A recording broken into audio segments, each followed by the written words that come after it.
Présentation du module des sites internet. Donc dans ce module, vous allez pouvoir enregistrer tous vos sites internet et les classer par thème et par rubrique, mais aussi pouvoir enregistrer plein d'informations que vous allez pouvoir même rendre confidentielles de manière à ce qu'elles soient non accessibles par mot de passe. Donc pour accéder à ce module, vous allez pouvoir cliquer sur cette icône en forme de planète.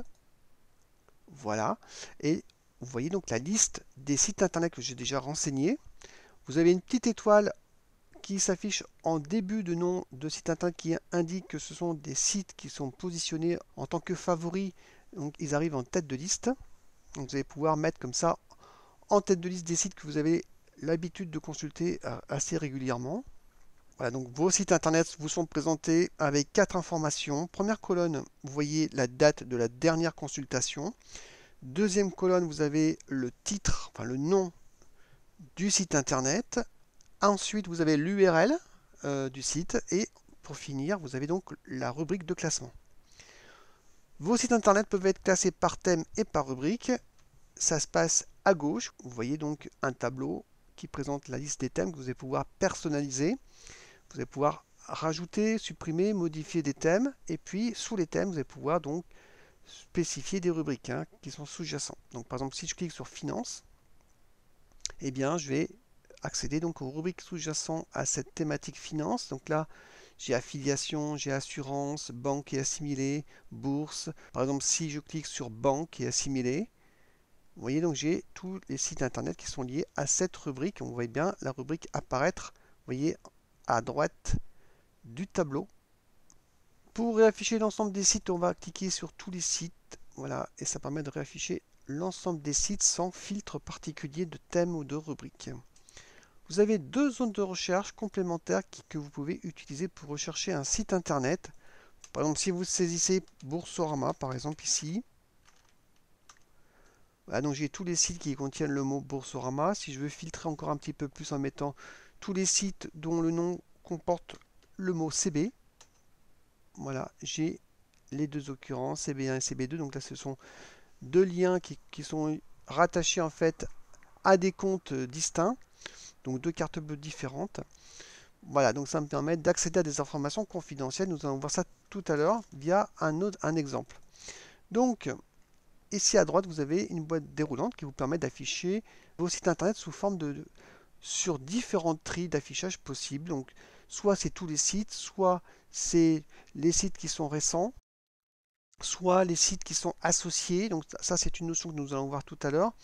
Les sites qui sont non classés, donc ça vous permet en fait de voir tous les sites qui sont à classer. Donc vous allez pouvoir donc les sélectionner et leur attribuer un thème et une rubrique.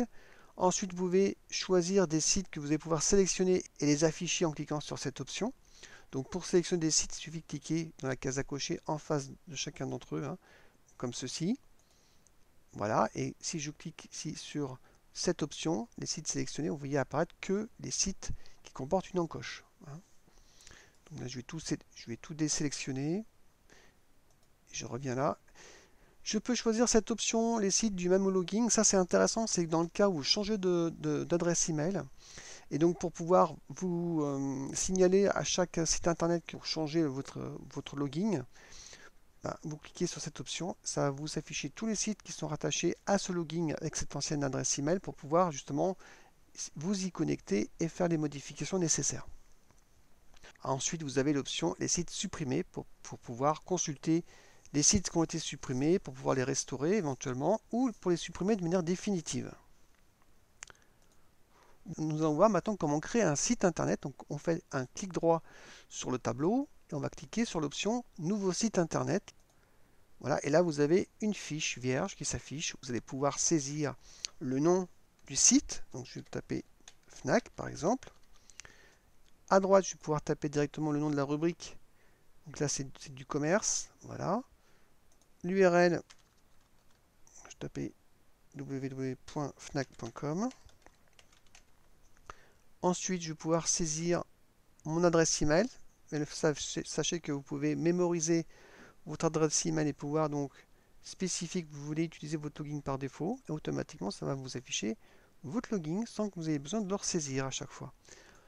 vous pouvez générer un mot de passe ou en saisir un. Donc là, pour générer un mot de passe, il suffit de choisir cette option générer un mot de passe. Voilà, si ça ne vous convient pas, vous pouvez en régénérer un nouveau. Vous pouvez même le modifier si besoin. Là, vous avez la possibilité d'associer des informations complémentaires à votre site internet en indiquant par exemple un code client. Voilà. Vous pouvez mettre une référence de commande. Voilà. Vous pouvez mettre un contact.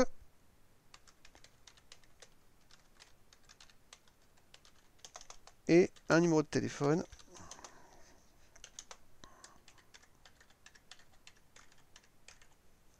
Et puis là, vous avez une zone de saisie libre avec un éditeur de texte. Vous allez pouvoir choisir la taille de la police, la fonte, le mettre en gras ou pas, mettre en souligné, mettre en surbrillance, cadrer à droite ou à gauche.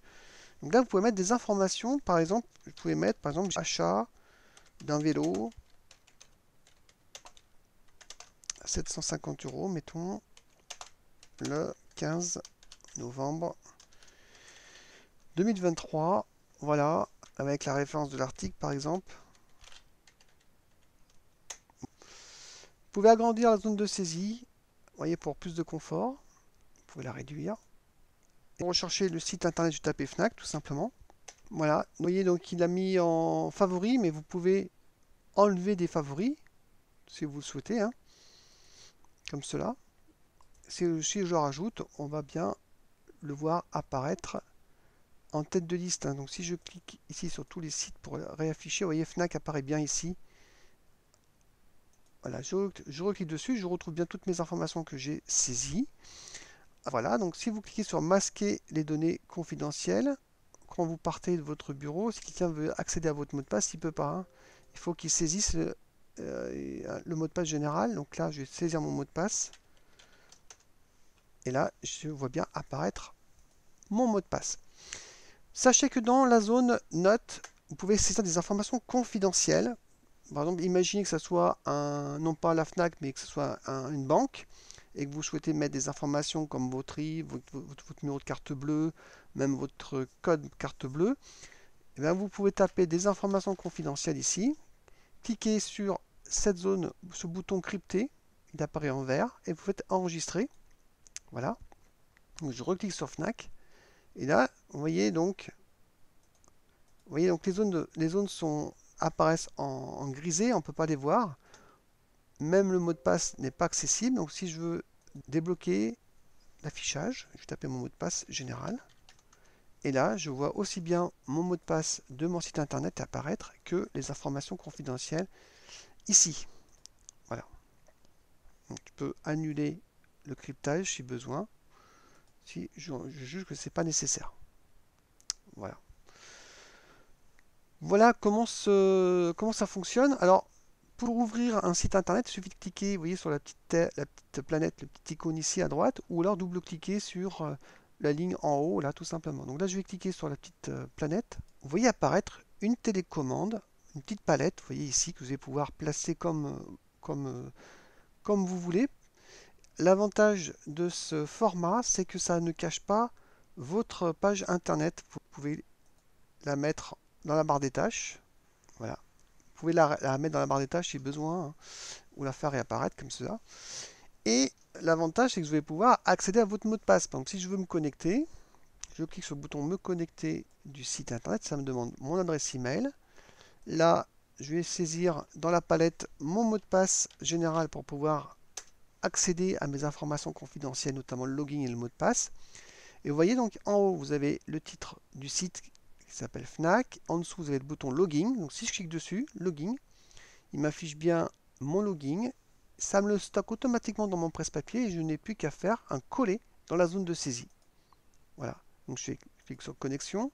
Et pour le mot de passe, vous allez pouvoir cliquer sur le bouton mot de passe et ici le coller, faire un CTRL V, vous voyez, et automatiquement, donc ça m'a collé le mot de passe, j'ai pas besoin de le ressaisir. Donc c'est ça l'avantage, vous pouvez cliquer tout simplement sur un bouton de la télécommande pour pouvoir récupérer l'information qui est rattachée au bouton en question, donc soit le login, soit le mot de passe. Vous pouvez même cliquer sur note, voyez, et là, vous avez donc des informations qui apparaissent de votre note. Donc ça peut être pratique par exemple si vous avez des sites de banque pour récupérer des informations comme le l'IBAN ou la référence de votre carte bleue, le mot de passe, enfin la date d'expiration et le code crypto pour pouvoir faire des achats sur Internet. Voilà concernant donc la télécommande. Alors, vous pouvez bien sûr faire accéder à un autre site internet directement depuis la télécommande en cliquant sur rechercher. Je vais taper par exemple Darty. Voilà, et donc là j'ai mon accès à Darty. Donc je double-clique sur l'occurrence compte Darty et vous voyez, j'ai donc le site Darty qui apparaît. Donc je clique sur connectez-vous. Voilà, donc je vais saisir, je vais cliquer sur login. Voilà, et je clique sur mot de passe, m'identifier. Et voilà, je suis connecté à mon site Darty. J'ai pas eu besoin de saisir ni mon login ni mon mot de passe. Ça s'est fait naturellement en cliquant tout simplement sur les boutons associés. Voilà. Alors vous pouvez ajouter un site à la volée. Par exemple, si ce site m'intéresse, je fais un copier de l'URL du site en question. Je clique ici dans la palette. Je vais cliquer sur ajouter. Je colle l'URL. Je tape entrée. Automatiquement, il me demande si je veux bien ajouter le site en question. Je te réponds oui. Et mon site a été rajouté automatiquement dans le module des sites internet. Donc si je fais une recherche sur miniature land, je le retrouve là. Et vous voyez, par défaut, il m'a bien mis en titre la racine de l'URL pour me permettre de retrouver mon site internet. Voilà. Sinon, vous auriez pu faire les sites récents, vous voyez, et il apparaît en tête de liste parce que c'est le site le plus récent qui a été créé ou consulté. On a vu l'ensemble de l'utilisation de ce module. Donc vous aurez une formation bien sûr plus précise avec tous les détails que je ne fais pas, que je ne vous présente pas dans cette vidéo qui est une vidéo de présentation générale. Mais là, globalement, vous avez quasiment tout vu. Voilà, sinon il y a également le classement automatique. C'est un bouton qui vous permet de classer de manière automatique la plupart des sites internet, pas tous, loin de là, mais tous les sites assez officiels. Automatiquement, ça vous permet de les classer dans les thèmes et des rubriques par défaut. Ça vous permet d'aller plus vite. Donc sachez que ça, c'est un système qui s'enrichit au fil de l'eau. Et voilà, donc ça c'est aussi un petit confort. Voilà pour ce module.